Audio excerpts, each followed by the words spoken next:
So, great honor to welcome you back to our first panel of the day, and one of the most distinguished, I'm sure. Professor WEN-HSIN is, of course, as you know, director of the Institute of East Asian Studies at the University of California at Berkeley. She is also Richard and LAURIE MORRISON Chair in the Department of History, in Chinese history. After receiving her BA here at National Taiwan University, she received her PhD at the University of California at Berkeley, and she has written many very distinguished works, some of the most prominent of which are the Alienated Academy, Culture and Politics in China, and Provincial China, Provincial Passages, Culture, Science, and the Origins of the Chinese Communism in 1996. So she needs no introduction. She is, I think, direct descendant of Yen Fu. Is that correct? That was Yen Fu. So, and she's already been introduced, so I give you WEN-HSIN.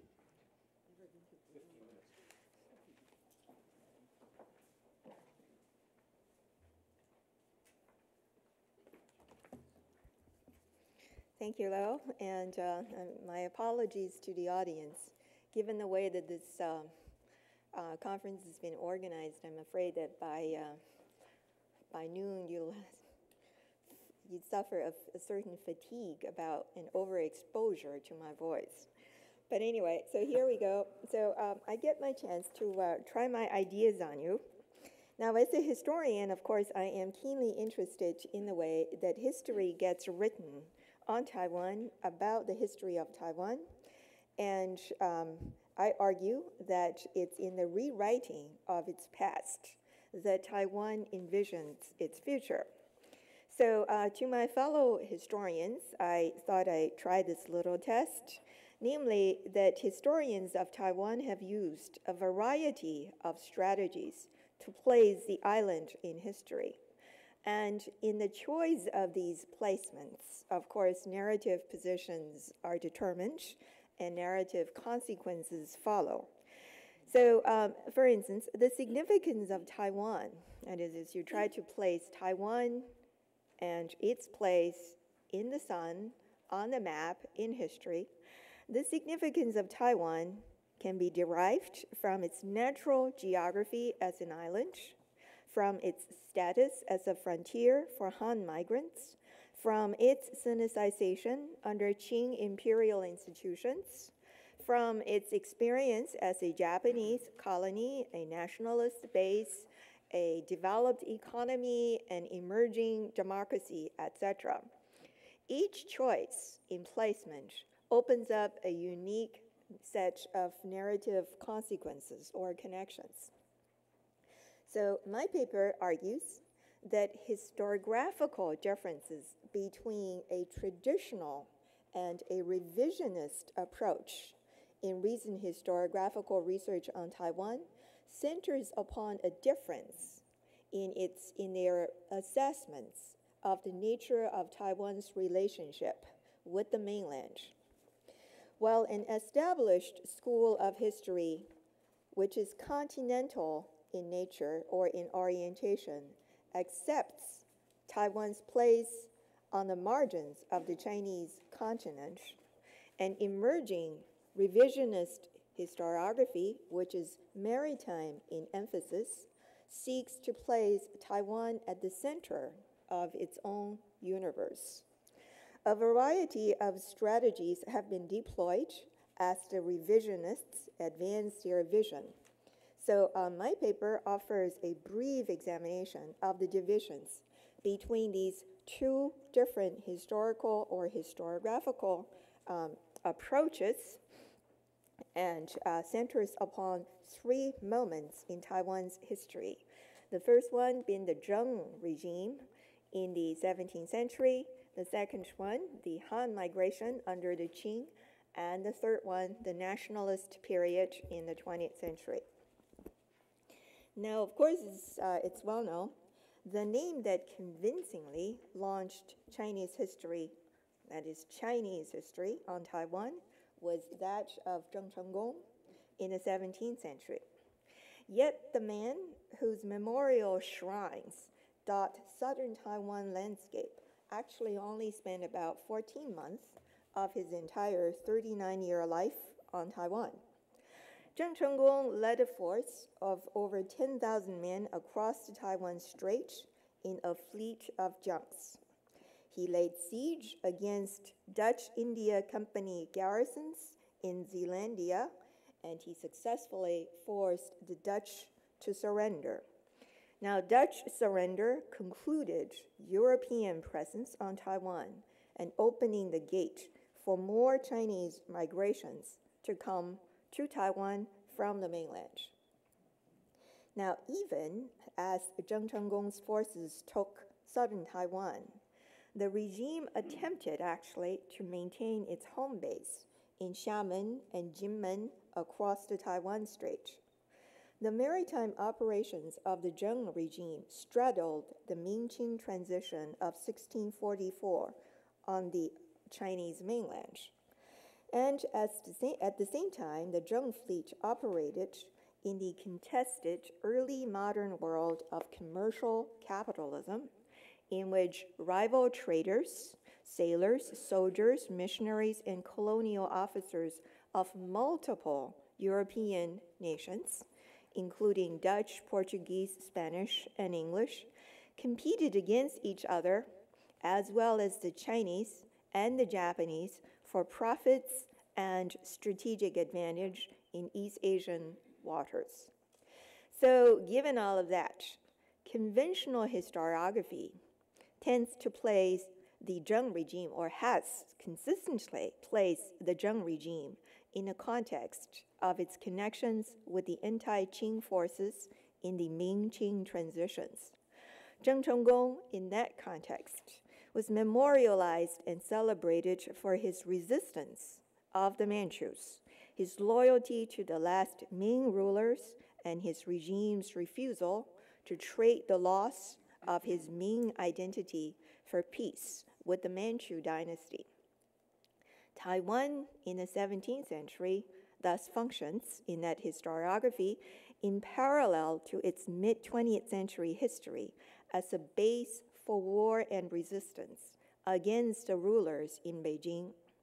The Zheng regime on Taiwan gains its historical significance in that historical strategy as an extension of the continental narrative centered on the Ming-Qing dynastic struggles. Now, recent historiography on Taiwan shifted its focus to shed light on the maritime operations of the Zheng fleet that ranged from Nagasaki, that's where Zheng Chenggong's mother came from, to the Philippines, which is a place towards which its son attempted a naval expedition. An impressive amount of research has been done into primary sources produced in Dutch, Spanish, English, Portuguese, and Japanese beyond the Chinese to uncover that history. This line of work places Taiwan in the emerging global connections of the early modern world.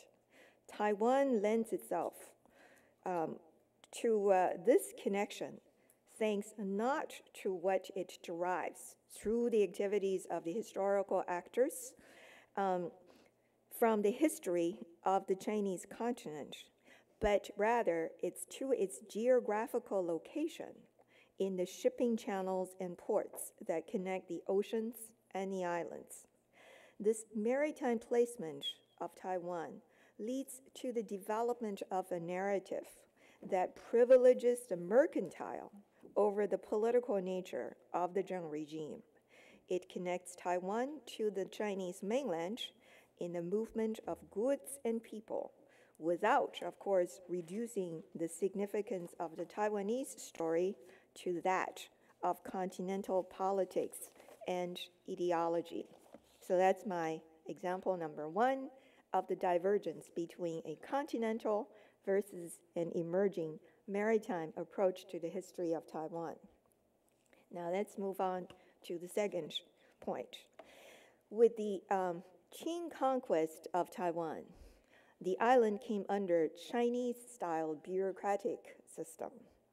Migrants arrived from the mainland in growing numbers, and the island developed an agrarian economy. In other words, beyond its ports, Taiwan offers unmapped interior space. It's a land with growers and settlers and a population of mixed sub-ethnicity that was extending inland. So Emma Deng, in a pioneering study drawing on literature of Chinese travel writings to Taiwan in the 17th and 19th through the 19th centuries, offered a vivid set of images of the island as a living museum of contestations between what anthropologists would call or would say the raw and the cooked, or the barbaric and the civilized, from a, Emma does it from a literary perspective. So Taiwan, through that set of literature, appeared to be an island that required centuries of, quote, opening the mountains and pacifying the savages, end quote, end of quote, for it to become Chinese. Now, of course, there has been an extensive body of scholarship that deals with the Sinicization of Taiwan and the Chinese transformation of its society under the Qing Empire.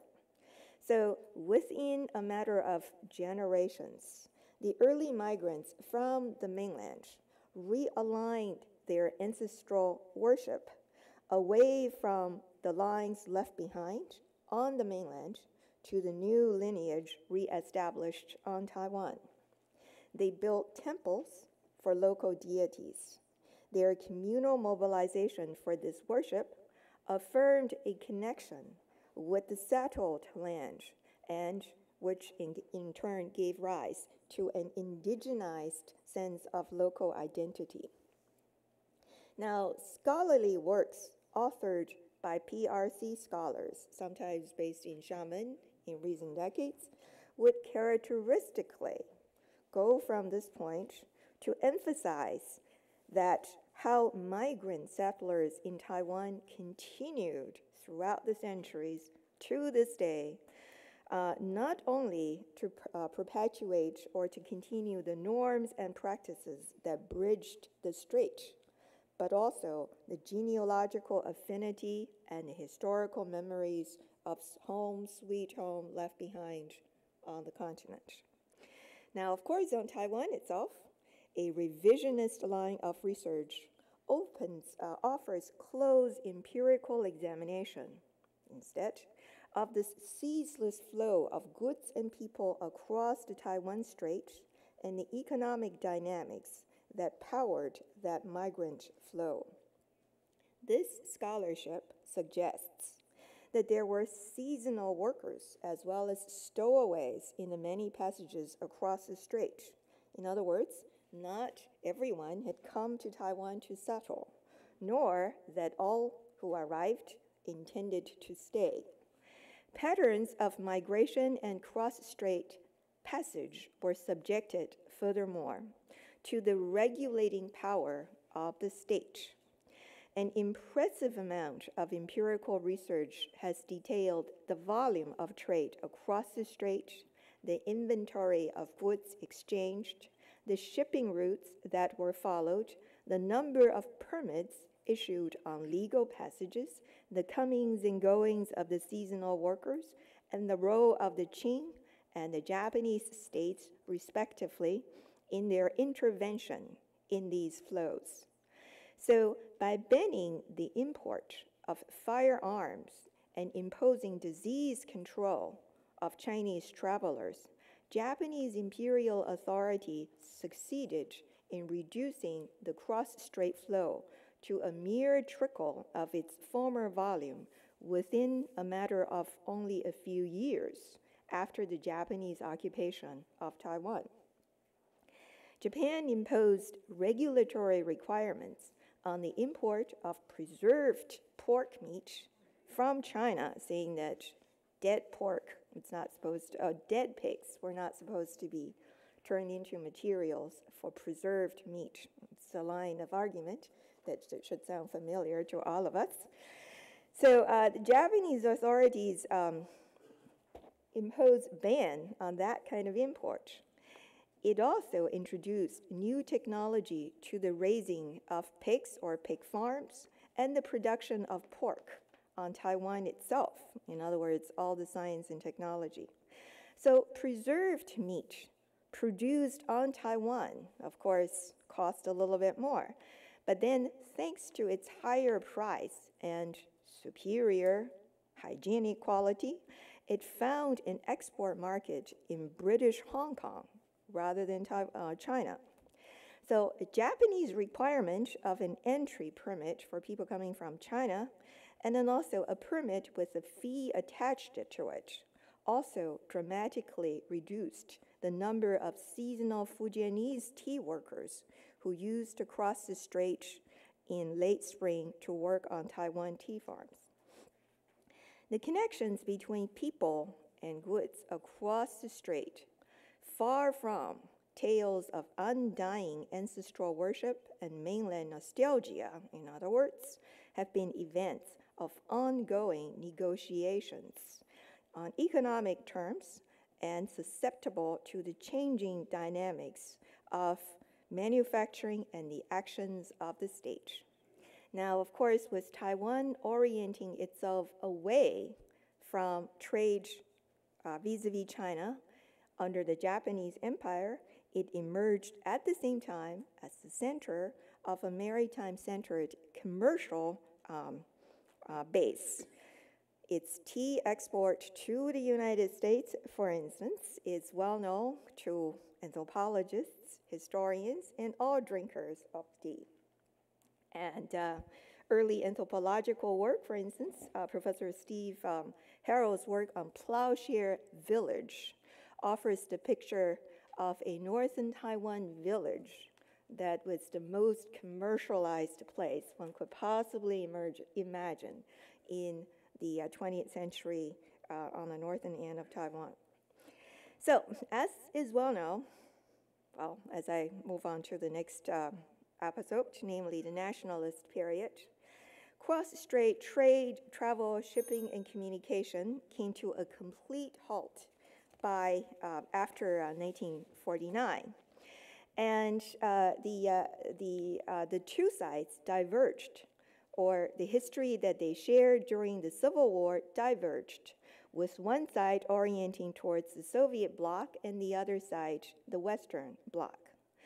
Now, of course, that narrative, which again subjected Taiwan to a history centered on the mainland and underscoring its marginality as well as continental orientation, that narrative receded into the past over time. And a wealth of scholarship recently has been developed that focused on the repressive nature of this regime during the height of its military authoritarianism. This is a tale of resistance and repression that fuels the democratic insurgency that has propelled the power of to power the Democratic Progressive Party. Now, while rejecting the nationalist authority and relocating the center of gravity of Taiwan's historical narrative within society, this line of thinking has also dislodged Taiwan from its historical connections with the larger world beyond its borders. So, in conclusion, what I would like to argue is that, could I do my conclusion or no? What? Please conclude, yeah. Okay. So, what I would like to argue is simply this. That is, in the construction of a nationalist discourse centered on Taiwan, this new revisionist historiography lets loose a maritime imagination while subverting many of the old tales about the land. Constrained by a geography that places Taiwan on the margins of the Chinese continent, historians of Taiwan seek to construct an alternative history to place the island at the center of a maritime world. This emerging narrative discursively locates the island between a past that's unusable and a future that's unpredictable. This historiographical challenge to historical thinking, in some ways, it's none other than a vivid picture of the dilemma that the people of Taiwan faces today in thinking through its future. Thank you.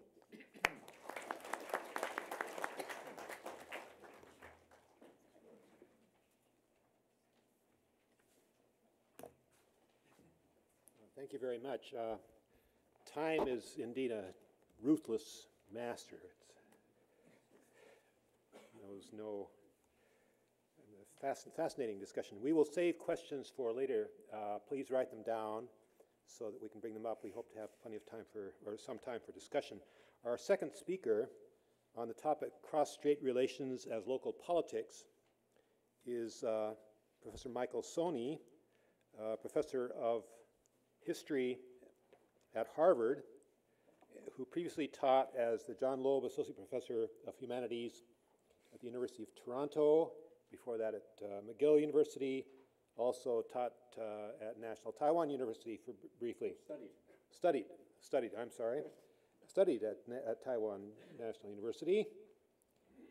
His books include Cold War Island, Quemoy on the Front Line, Preaching Kinship, Lineage and Descent in Late Imperial China, and just this next week he will have forthcoming the book, The Cold War in Asia, The Battle for Hearts and Minds, a co-edited book. So, Professor Soni.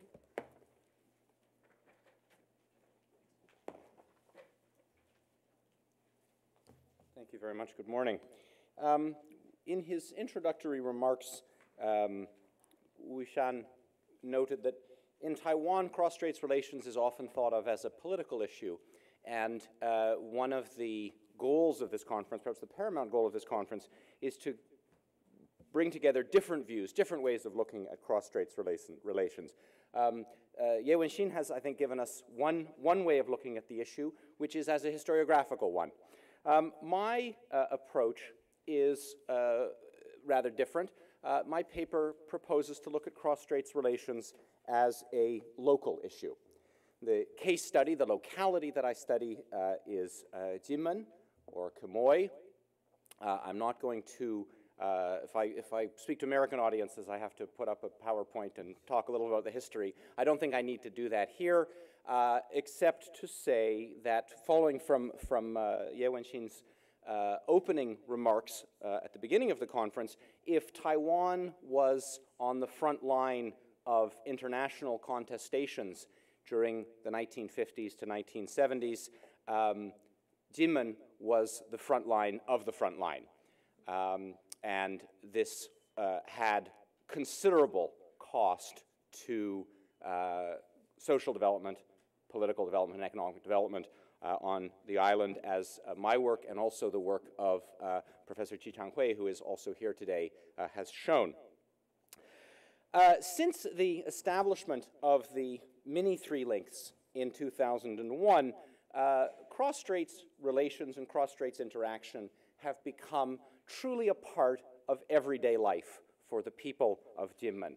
The joke that people there say is that when old people run into one another in the village these days, no one ever asks anymore, Jiapeng, they say, have you been to Xiamen lately?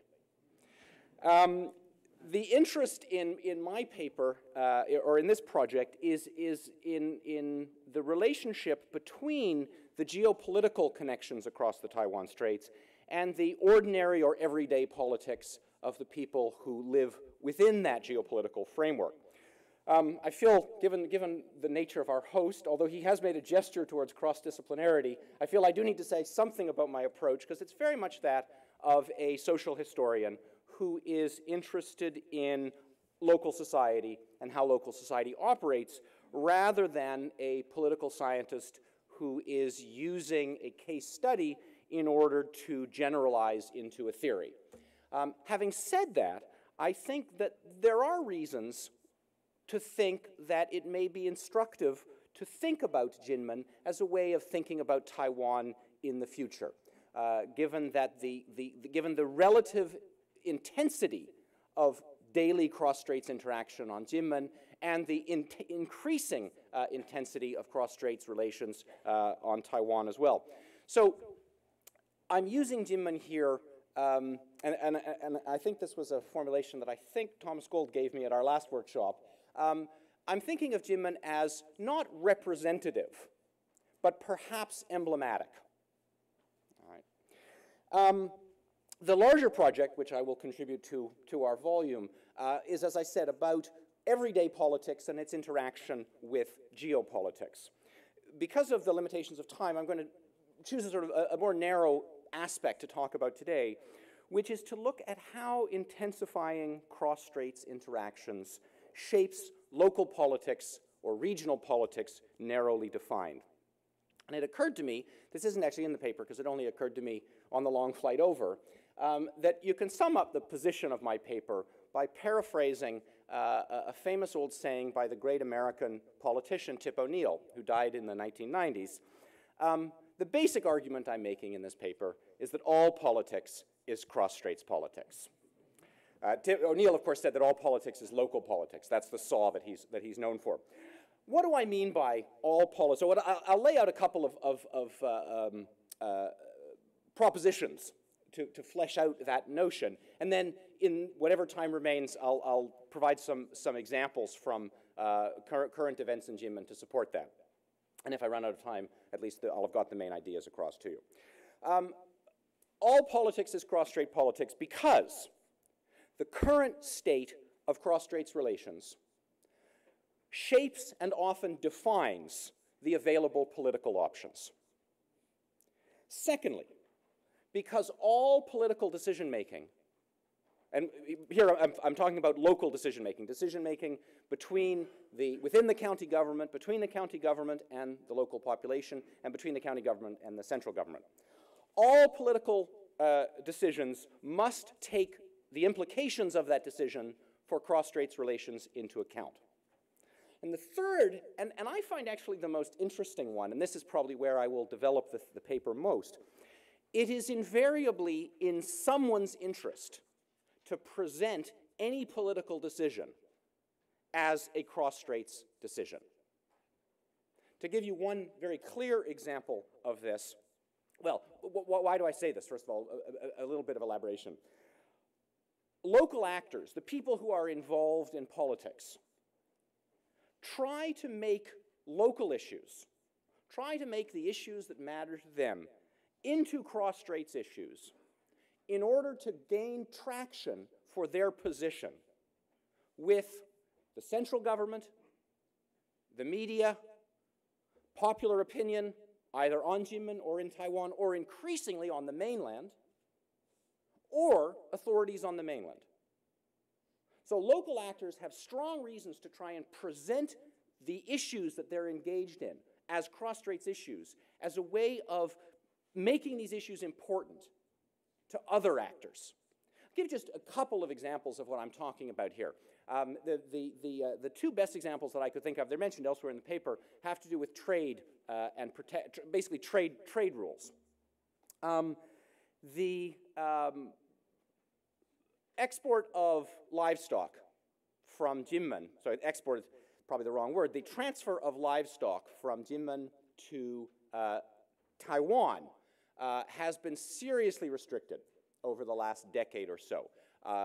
Fowl poultry is banned, and I wouldn't have thought that the issue of whether pigs are alive or dead would come up so often, so early on, but there are all kinds of rules about whether you can ship pigs and whether you can ship cows and so on. And when these issues are discussed in the media, they're invariably discussed in terms of the danger of infectious disease, especially, of course, avian flu, moving from the mainland to chickens on Jinmen, and then via chickens on Jinmen back to Taiwan. Right. And I suppose there is, of course, some danger that the chickens on Jinmen may have intercourse with the chickens on Xiamen, who would have intercourse with the chickens from Yunnan, which is, of course, where the sick chickens are. The point is, of course, who's making these arguments? Poultry producers on Taiwan, right, who are seeking to seal off competition from Jinmen producers. And the point I'm trying to make here is that what would ordinarily be a very straightforward case of one region trying to protect its agriculture from another region is transformed into a cross-straits issue, because then it becomes a national issue. Then it becomes an issue that is in the newspaper. Then it becomes an issue that the central government has to attend to. Make the same argument about another crop, peanuts. There is, you have to read pretty far back in the newspaper to get the stories about peanuts. But there's a lot of noise being made about peanut imports from Jinmen. And it's always being presented as a case of, Professor Ye has already talked about the complicated economic ties. Basically, the argument you read in the Taiwanese media is that Jinmen peanut producers are making use of their proximity to the mainland and the three small links to get around the ban on the limitations on direct agricultural imports from the mainland, right? Which is a policy that I think most people in Taiwan support, that the farmers of Taiwan need to be protected. But what's really going on here is that two groups of peanut farmers in Taiwan are making arguments about whose peanuts should be allowed to go where and how peanuts should be allowed to circulate in the Taiwanese economy.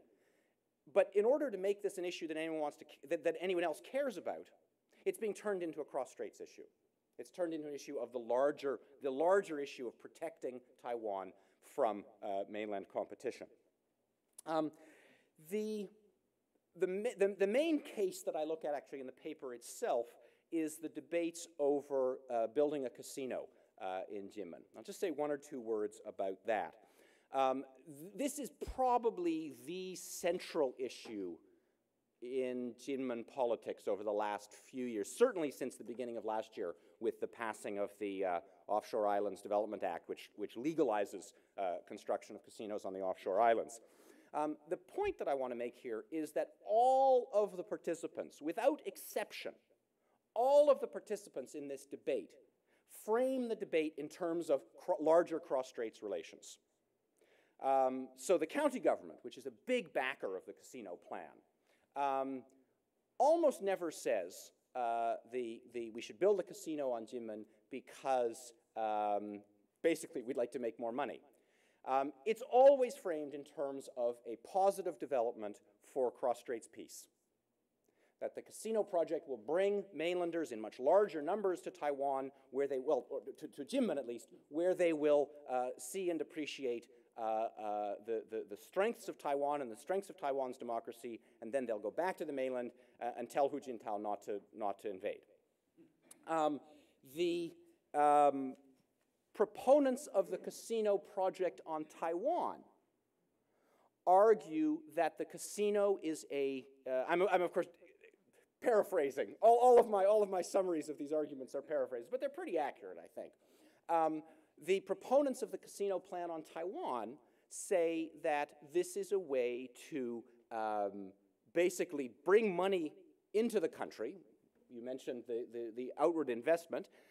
It's a way to bring money back into the country at relatively low risk, because all of the downsides of casinos will be limited to Jinmen. Right? Citizens groups typically, this has happened a lot in Singapore over the last couple of years, which is engaged in similar debates. Citizens groups typically are ambivalent about casinos because they bring a lot of social costs. The proponents of the casino project on Taiwan argue that this is a way of basically quarantining the social costs of casino development. Right? And people on Jinmen say, well, of course it is. That's what you've always been trying to do. You made us bear the burden of defending the country all through the 1950s and 60s.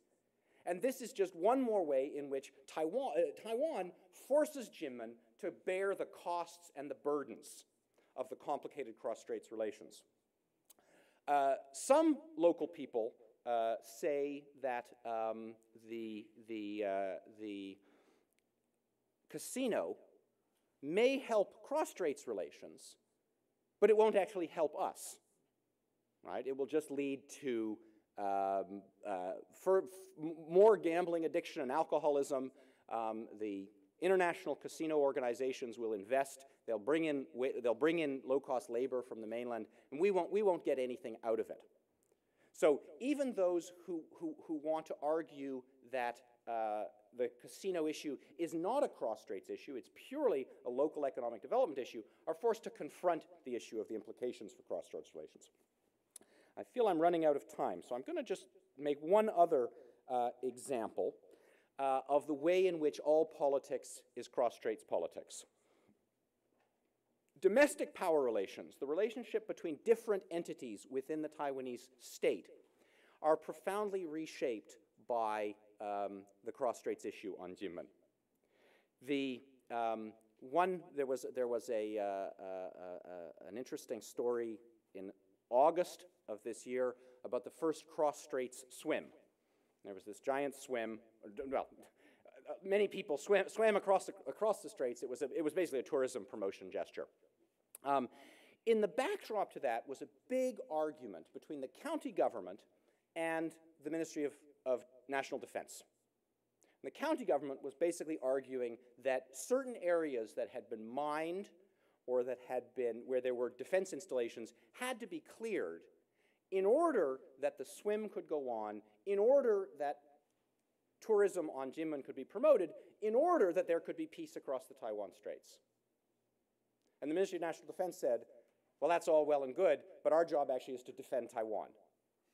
And the argument back and forth, and in the end, actually, I mean, it's really remarkable. In the end, the army backed down, right? And the military released this land, paid for the demining, paid for the removal of the anti-landing spikes. And so it's I mean, from the long perspective of Taiwan's history, it's a really fascinating case, because you would not have expected 10 years ago that a county government could tell the Minister of Defense what to do. A third way, or fourth way, in which cross-straits politics shapes other local politics is that the cross-straits issue typically overwhelms purely local issues. And the best example here is the second big debate that WEN-HSIN mentioned, which is the bridge. The bridge, I will say, so this is the discussion about building a bridge to the mainland. The debates about the bridge are interesting because to call for the construction of a bridge from Jinmen to the mainland is actually to take a position. Here's another example of how local politics is always cross-strait politics. To call for a cross-strait bridge is to take a position on whether Taiwan should promote the three links or not. Building a bridge to Xiamen from Jinmen is to say that it's too early to push the three links. The three small links is really where we should go now. But I obviously don't have time, so I'm going to just make the other point about the bridge, which is that Jinmen does not have enough natural resources. It doesn't have enough fresh water, and it doesn't have enough electricity. Debates about how to solve that problem, about how to get water and how to get power to Jinmen, have basically been suspended. And the reason they've been suspended is that if they build a bridge, they'll ship fresh water and electricity from the mainland. The environmental movement on Jinmen is up in arms about this. The point is that a purely local concern, do we have enough water? How do we conserve water? How do we ensure that we have enough electricity at low cost, has become enmeshed with questions about whether the three small links are dead. All right, I'll conclude. What makes politics on Jinmen so difficult, I always find it extraordinary. I go to Jinmen and people ask for my advice. There's a reason why I'm a historian. It's because I don't feel, but I can see why people ask for advice, because they're really challenging. They're facing very challenging issues. One of the things, of course, that makes them so challenging is that because politics are cross-straits relations, Beijing's opinion matters, and Fuzhou's opinion matters, and Xiamen's opinion matters. And decision makers on Jinmen and politically engaged people on Jinmen have very little way of reading the tea leaves in Beijing or Xiamen or Fuzhou. This is, of course, not unique to, I mean, political decisions are always made in a context of imperfect information. But as WEN-HSIN pointed out, one of the things that's extraordinary here is just the absolute asymmetry of power. I'm Canadian, so I'm used to asymmetries of power, right? And I'm also used to big governments making decisions that affect me that I don't really have any say over. One of the things that is unique and really interesting, if I were a political scientist, this is something I'd be interested in looking at, is that the asymmetry of power, there's this asymmetry of power, but also the more powerful figure, or the more powerful actor, is hugely interested in the relationship. Right? In Canada, we know we're less powerful. We know we have no power, and we know that the US doesn't really care. Right? Jinmen is powerless, but it knows that Beijing cares. One last point. I was asked at the Berkeley workshop, the previous workshop to this one, about the implications of all of this for Jinmen identity. One thing that's extraordinary as you lay all the debates out there, and perhaps this is self-evident to people on Taiwan, but I don't think it's reached the scholarly community yet, is that Jinmen people and Jinmen political actors position themselves in very different ways depending on the context. Right? The county government is very much in favor of the three small links when they're talking about airports and ports because of the benefits for economic development. When they're talking about the withdrawal of the military, which would of course hurt the local economy, they're very much against better cross-straits relations. Right? Sometimes they want good cross-straits relations, sometimes they want bad cross-straits relations. Perhaps, now to close with generalizing out again, perhaps one of the consequences of intensifying and intensifying interactions and an intensifying link between cross-straits politics and local politics is that everyday politics increasingly on Jinmen, and I suspect increasingly on Taiwan as well, is going to become a matter of leveraging liminality, leveraging contingency, and making use of the ambiguous position to pursue political goals. Thank you.